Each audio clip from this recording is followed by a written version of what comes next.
My name is Leonard Hebert. I'm the Area Director for Electoral Area D, which is included in the service area for the proposed new Seniors Aging in Place service. Good evening, everybody. My name is Dan Rose. I'm the Director for Electoral Area E, which a portion of was also included in the service area for the proposed new Seniors Aging in Place service. Presenting with us tonight is Tyra Henderson, the Peace River Regional District's Corporate Officer. As well, we have a number of staff working behind the scenes tonight to make our Zoom meeting run smoothly, and we can make this virtual public meeting as effective as possible. The agenda for tonight is a presentation followed by a question and answer session. We have an hour, so we have plenty of time for questions and discussion. Tyra will be doing the bulk of the presentation tonight. The purpose of this meeting is to share information with you about the Seniors Aging in Place Support Services Establishment Bylaw, which, if adopted, will allow the Regional District to provide supports to seniors living in rural areas in Electoral Area D and part of Electoral Area E to allow them to stay healthy and remain in their homes. Also, we will be sharing information on the assent voting question that you see on your screen. The voting process, who is eligible to vote, how to vote, and where to vote. This meeting is part of our effort to share information with residents within the proposed service area who will be taxed for the service if it is approved. We want to help residents understand the proposed service and its costs so that they can decide how to vote. Of course, knowing where to vote will help as well. Ultimately, the question that you are being asked is whether or not you support the proposed new Seniors Aging in Place service, and are you willing to pay the tax bill to fund it. At this point, I want to let you know that you are muted and our chat function that allows you to ask questions is turned off. After the presentation, if you want to make a comment or ask a question, raise your hand in Zoom and our moderator will unmute you so that you can ask your question. We'll do our best to answer the questions in the order in which they come in. Please be aware that this meeting is being recorded and will be posted to our website for people to watch who are not able to be here tonight. Let's begin the presentation. The Peace River Regional District is looking to establish a service to be known as Seniors Aging in Place Support Services. This proposed service is intended to provide support services such as providing healthy meals, light housekeeping, snow removal so that seniors can stay healthy and in their homes with some help. A feasibility study done in 2019 in the form of a pilot program was successful, having help with things like meals, routine property maintenance like grass cutting and snow removal means that older people who don't wish to enter seniors care facilities can remain in their homes and live semi-independently. This proposed service is intended to meet the community need. Services provided may include coordination of in-home medical services, home maintenance, housekeeping, meals, nutritional related services, social supports, transportation assistance, and technology support. The bylaw will allow the Peace River Regional District to either hire a contractor to provide the service or operate the service directly, provide support services to seniors living in their own homes in rural areas in Electoral Area D and part of Electoral Area E. These services would be available to seniors living within the boundary of the service area, which is Electoral Area D and part of Electoral Area E. The service includes the authority to provide a grant or enter into a contract for the delivery of services with nonprofits, a health authority or community agency that employs healthcare professionals to provide the service on the behalf of the PRRD. If this proposal receives approval of the electors, the cost will be recovered by one or more of the following: local taxation, provincial or federal grants, or user fees. Funding for the service will be primarily funded by taxation in the benefiting area. Implementing a fee for the services is under consideration to decrease the requisition amount and transfer some of the financial burden directly to those residents who take advantage of the service, as opposed to the financial burden being borne solely by the taxpayer who may not be eligible for the services. The Dawson Creek Society for Community Living was provided a grant from the PRRD and completed a feasible study in 2019. In the form of a pilot project, to determine if the service would work. The maximum budget of $1.9 million is based on information provided in a final report summarizing the feasibility study. The pilot program served approximately 45 households, which can be accomplished at a cost of about $32,000 per month or $384,000 annually.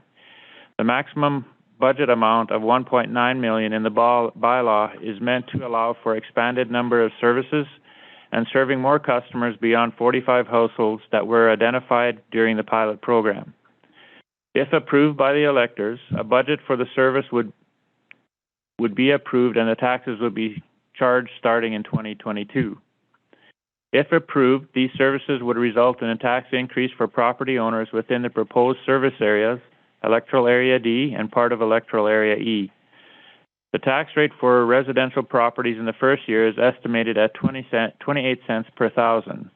This rate would be required if the budget is approved at the maximum amount of $1.9 million.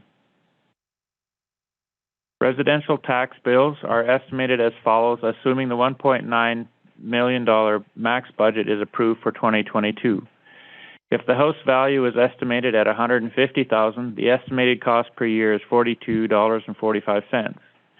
If the house value is estimated at $250,000, the estimated cost per year is $70.75. If the house value is estimated at $400,000, the estimated cost per year is $113.20. This map shows the boundaries of the benefiting service area. If you're not sure if you are in the portion of Area E that is included in the service, there is an interactive map available on the web page that you can enter your address into to find out if your location is within the service area. Find the map tool at haveyoursay.prd.bc.ca. You could also call the office and give them your address if you don't have access to the web page. If we have time and interest at the end of the meeting, we can demo the tool. Now we will ask Tyra Henderson, the Chief Election Officer, to provide details on the approval process and how to vote.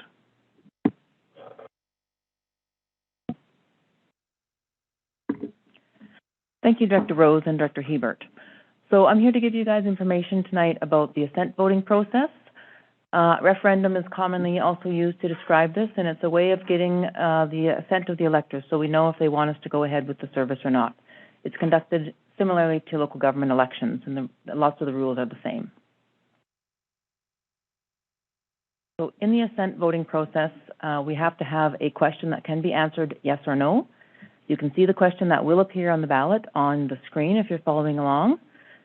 For those of you who don't have the screen available, I guess I can read it aloud. Are you in favor of the Peace River Regional District adopting Seniors Aging in Place Support Services Establishment Bylaw number 2444-2021 to establish a new service to provide support services to seniors in Area D and defined portions of Area E to allow them to remain healthy and safely in their homes, such as provision of healthy meals, housekeeping, and yard maintenance, at a maximum annual tax requisition limit that is the greater of $1.9 million or 66 cents per thousand on the net taxable value of land and improvements and assessed on improvements only. Now, the other thing that you will see on the ballot and that I will cover right now is that the property tax limit of 66 cents per thousand is there because that's the way we have to do it as per the legislation. It's the average of rates on all classes on land and improvements that would be used to generate the $1.9 million based on this year's assessments. However, Finance has done the calculations based on current assessment values in the service area and have told us that the estimated residential tax rate for the first year of the program will be 28 cents per thousand, and that would be applied to improvements only because that's what's specified in the bylaw as well, that we have to calculate the rate on one thing, but we're going to assess it on the other. And again, this is only if the $1.9 million was approved budget, and as you heard in a previous screen, the current cost of it per year is $384,000. So there is some room for expansion there. Again, that's how the bylaws are set up so that we can add additional services. Right now it's meals, snow plowing, and yard maintenance, but there are additional costs or additional services that are contemplated, and we'd like to expand it beyond just the people that were in the pilot. So if you're trying to figure out how much it's going to cost you, make sure you look at your tax bill to make note of the assessed value of your improvements only, so that's your buildings, not the lot, acreage, or farm property on which your home sits. So if you're really concerned, you can go on the web page, the Have Your Say page. There's a tax calculator. You can enter the assessed value of your home, which you'll see on your notice of assessment from BC Assessment that you got in January, or more recently, you probably would have already received a tax notice from the province of BC. Enter in the amount of your assessed value of your improvements, and it will calculate pretty much the exact estimated tax rate based on current assessments and based on the 28 cents. And again, it could be lower than the 28 cents. That would be the maximum allowable under the bylaw for a residential rate. The maximum for all rates is as in the question. So the tax calculator tool, again, is at haveyoursay.prd.bc.ca. So in an assent voting process, the rules are very similar to voting for candidates in an election. You are allowed to vote if you are a resident of or own property in the regional district electoral areas that are included in the service area boundary, which are Area D and a part of Area E. You have to be 18 years of age or older. You have to be a Canadian citizen. You have to be a resident of BC for at least 6 months prior to voting. And you have to be a resident of the RD in the service area 30 days before voting day, and also not disqualified by law for voting for any other reason. Again, there are additional details about voting eligibility, acceptable identification, those kinds of things on the Have Your Say website. Cover it quickly for you here. You will need to register when you come to vote. You'll need to produce 2 pieces of identification, at least one with a signature. Doesn't have to have a picture, but it does have to have your address, your residency, and your identity.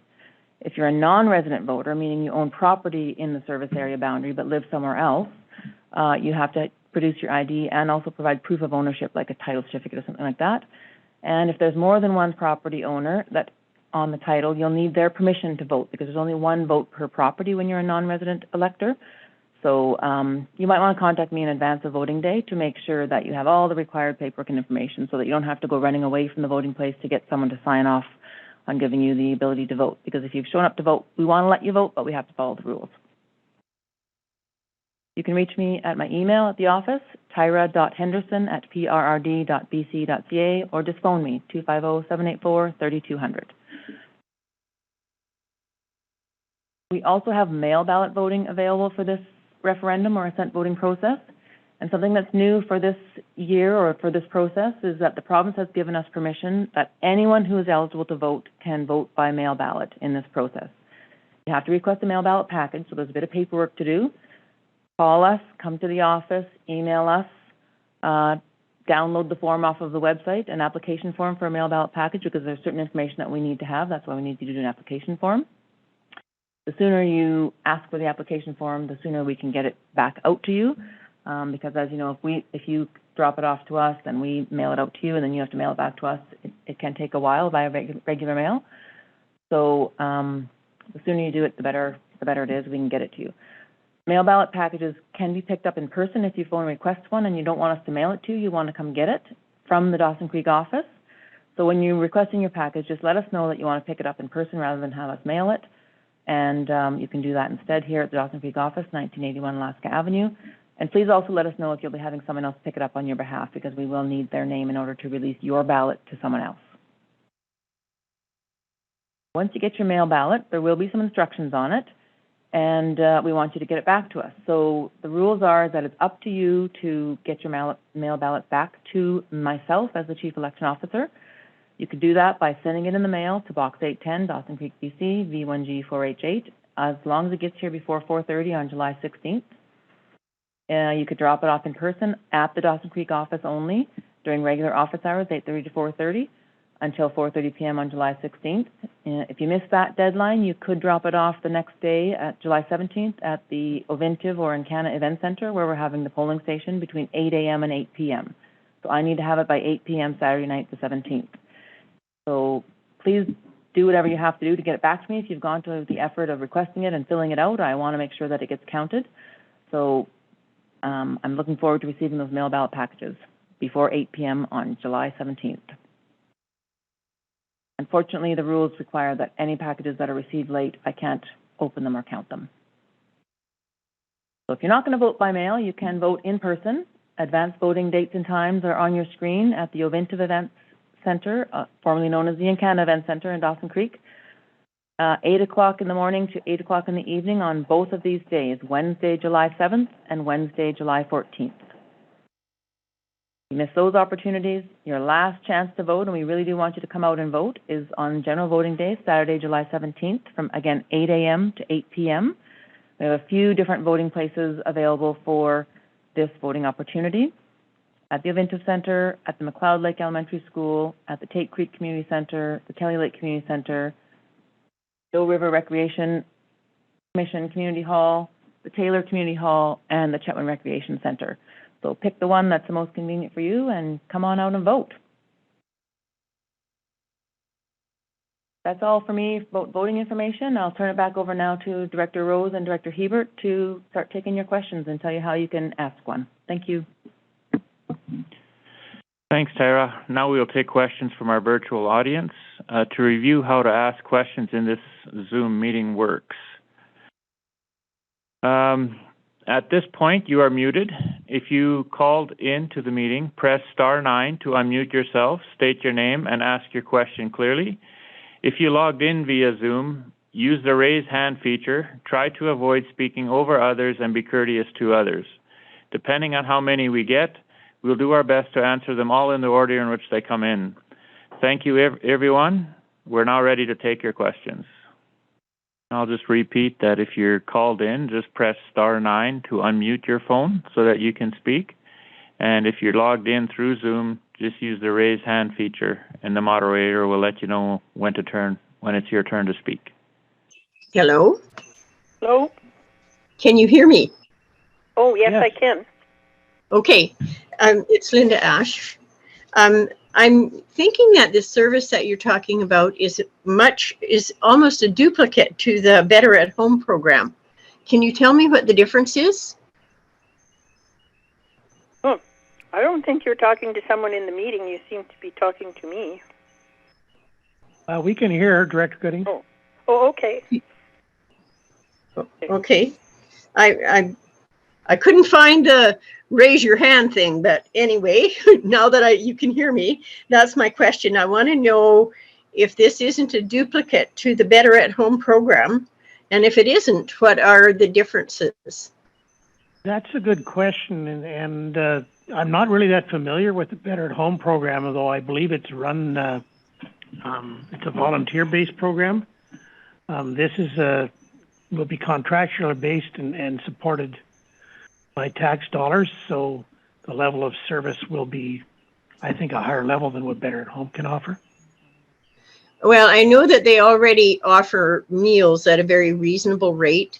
And when I was looking after my cousin's house in town, I went down and applied for them to come and keep his driveway shoveled out so the mail could be delivered, and they did that. So I'm wondering, if it's not the same service, would you partner with them as opposed to overriding them? I think that the Better at Home service doesn't serve the rural area at all.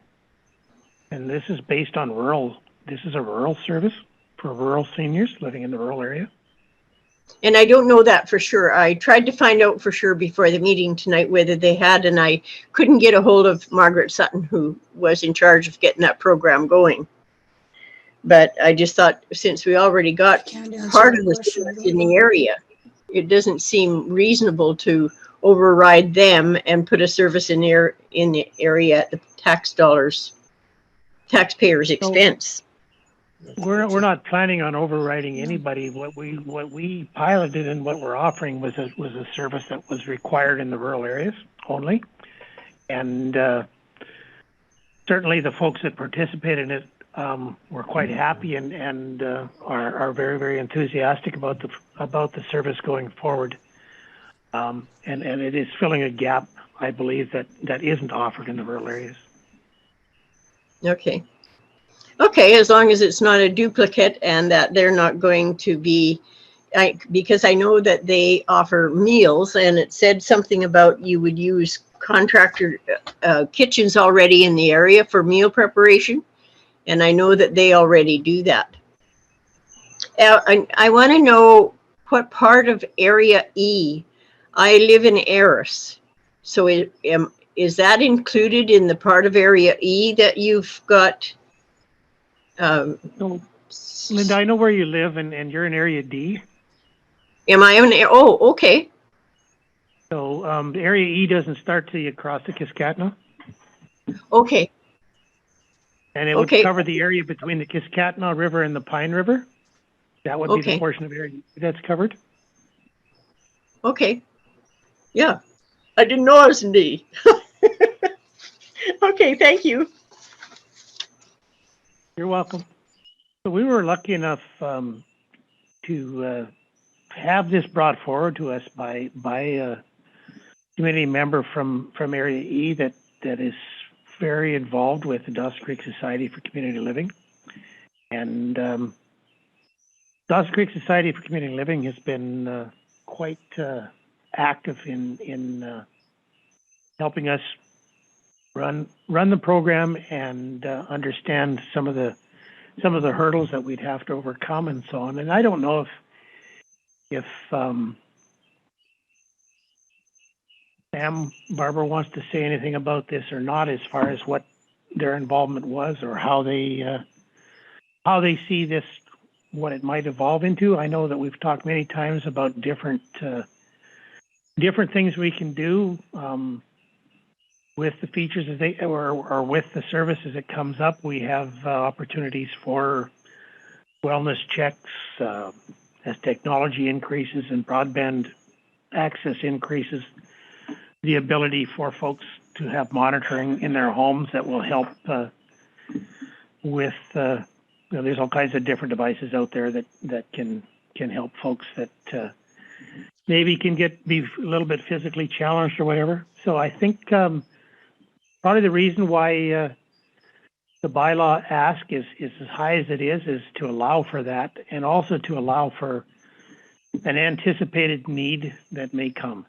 I don't expect us to reach the maximum budget level for quite a period of time.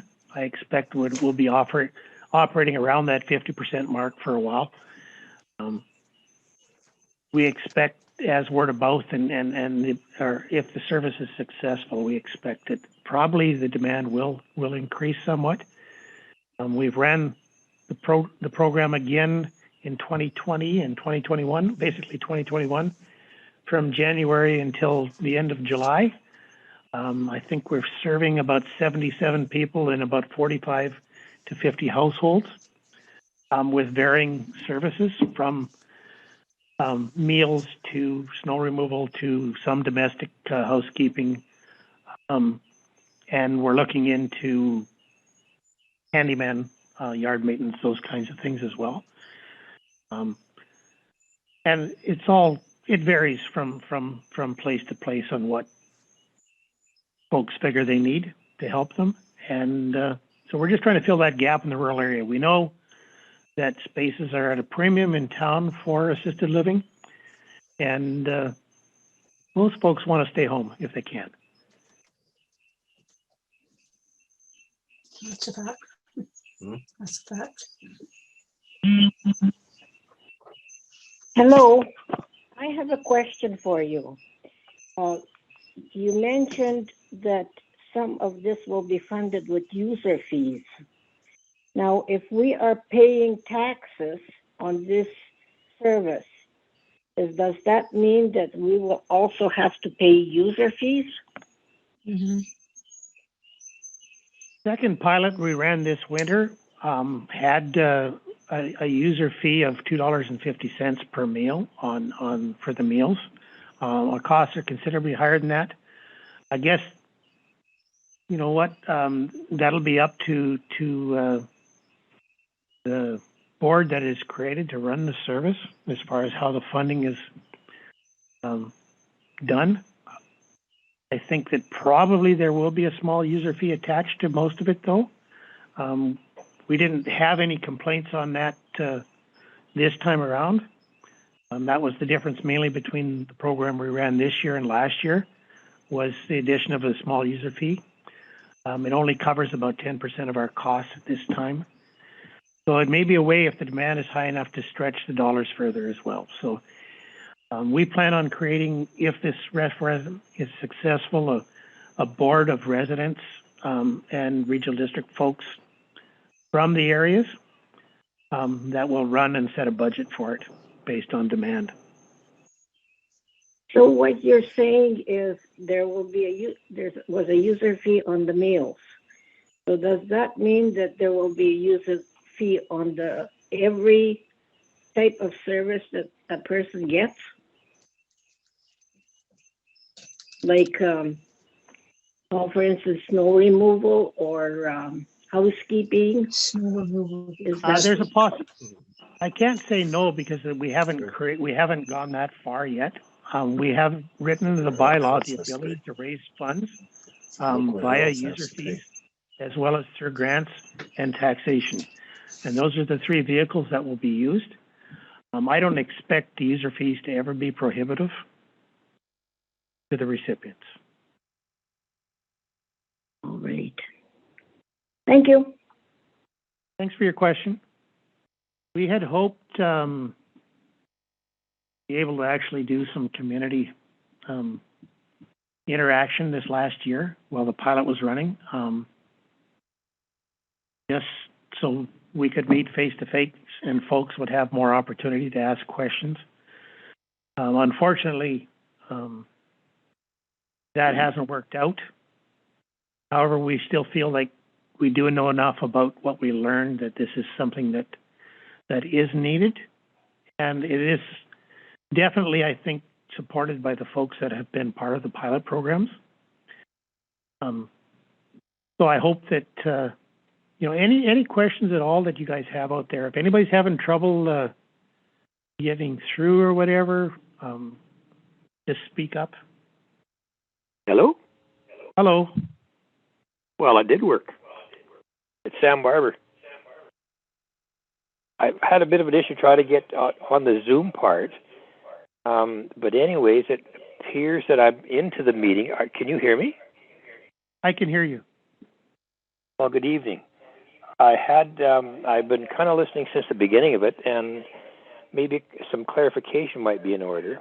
One of the first questions I heard was about Better at Home, and we at the Society, the Dawson Creek Society, work closely with Better at Home, and this particular program is only for the people in the rural area. And we supply a number of, the pilot program supplied a number of programs which is, the main intention is to keep seniors in the rural area in their own homes longer. And we've had the two pilots, as Dan and Leonard are aware, and we've learned an awful lot in the first pilot. And the first pilot was basically to see if we could actually supply the program. Can you supply meals 4 hours away from a hub center, which are based in the rural area, and can you do it at 40 below? And we were very successful in the first program, and then so we went back to the regional district to see if we could do it again in a larger scale, and we've greatly increased the number of offerings we have for the program. The name of the game is to try to keep seniors in their own homes as long as you can, and we're to the point now where we can supply assisted living, the equivalent to assisted living services to seniors in the rural area. The Society owns Northview. We know what it takes to have assisted living programs in the urban area, but the deal here is to try to keep seniors in the rural area in their own home, and that's what the whole thing is about. So I'm hoping that adds a little clarification of what's going on. The cost that we're talking about here, it's very difficult to get into an assisted living program in Dawson Creek. We're one of the larger players. Our society is one of the larger players, but it's very difficult to get into it.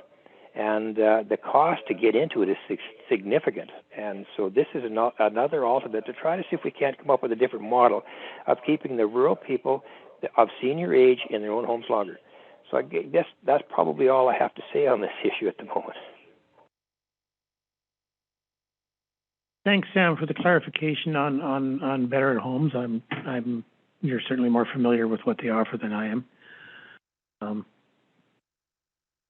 Hello. Yes. my understanding is that the seniors, the Better Homes program is based on person's income, net income.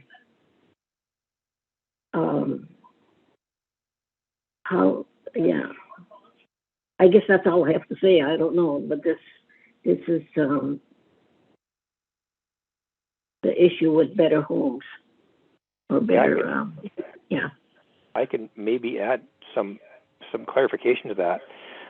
Most senior, the way the provincial model works in BC, assisted living for seniors is based on net income. If you're a resident of Northview, you pay a percentage of your net income to stay at Northview, which is an assisted living facility.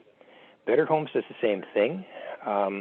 This particular program is not based on that. It's based basically on well, it's actually somewhat of a complicated thing, but the intention that we've had from the very beginning was to not to have someone not be able to take care of be involved with the program. If there's a financial issue, that will be dealt with. But we have a set rate for the programs that we offer, and the product program that's been run now in the second go around, which was from January until it's still going on. Actually, it goes to the end of July. What we do is we charge $3 per meal, $25 a month for home cleaning, and when we had snow removal, we charged $25 per month for the month of the snow removal, and that's the same kind of criteria is being kind of proposed for the grass cutting and yard maintenance. So it's basic. And if there's a hardship for paying those things, it's looked after. So that's how that works. It's not based on your income at all. Okay. And also, there's another issue with Better Homes too, is the staffing. They're constantly short of people to work in the program. Yeah, and we're very aware of that. And Better Homes supplies a very good program. It's been around for a long time. We're just taking a little different approach to it. What we're saying is that volunteers are very good if you can get volunteer people to help you out. But that's becoming harder and harder. What we're doing is we're saying let's base the program on the rural area. We're using the already existing infrastructure in the rural area, and we're using local contractors. And the people that know the seniors are the local people, and so the people that are dealing with the seniors in the rural area, they know them. We know who they are. In a lot of cases, they've grown up with the seniors, and so we're saying let's do a somewhat different model and have paid people looking after it. Pay them fairly so that they're not going to be in some kind of a negligent situation in the future, and let's supply the best possible service we can to allow the seniors in the rural area to stay in their own homes as long as we can, because we know what the alternates are, and they're not very good. Well, that's a good idea as long as you can get enough people. That's all I can say. Yeah, we've been at this now for, in total, I think almost 9 months, and we have some very good contractors, and they're all based in the rural area, and there's an awful lot of transportation going on, and we've learned an awful lot in the last 9 months, and we're ready to expand it. We know what we can do, and we have some very good people involved with this. Okay, thank you for answering my questions. You're welcome.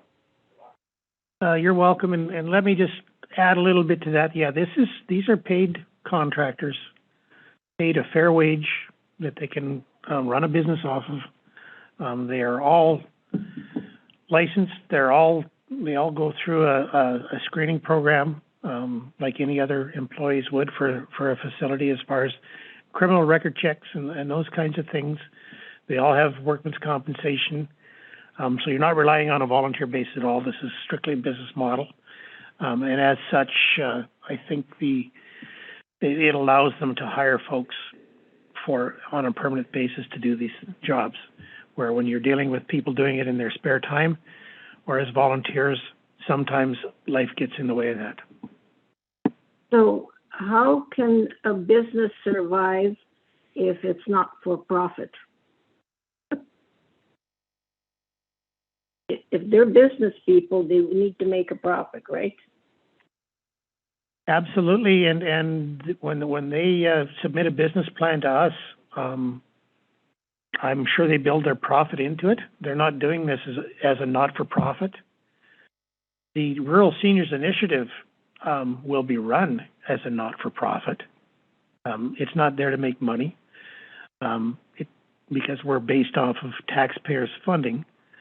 But the folks, the contractors that do the work, we fully expect and hope that they'll make a tidy return so they stay in business. It's to everybody's benefit that they have a healthy business model and that they can make enough money to pay their bills and have a little extra for whoever owns the business. Thank you.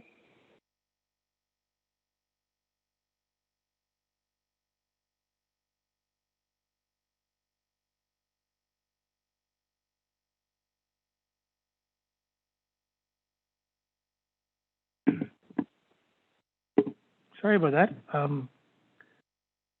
I was just saying that surely there's some more questions out there. We're still asking questions ourselves, Director Hebert and myself. We learn more every day. I know Sam can attest to some of the challenges they've faced and how they've overcome them. But I believe that we do have the capacity now, and we've learned enough to be able to supply a good product. Regularity and consistency to our folks in the rural area, and we actually look forward to some of the restrictions being lifted so we can build some social content into the program as well, because we feel like that's fairly important for our seniors to get out and converse and interact with others. And that was always on the table. We've been kind of held back this last year because of COVID-19.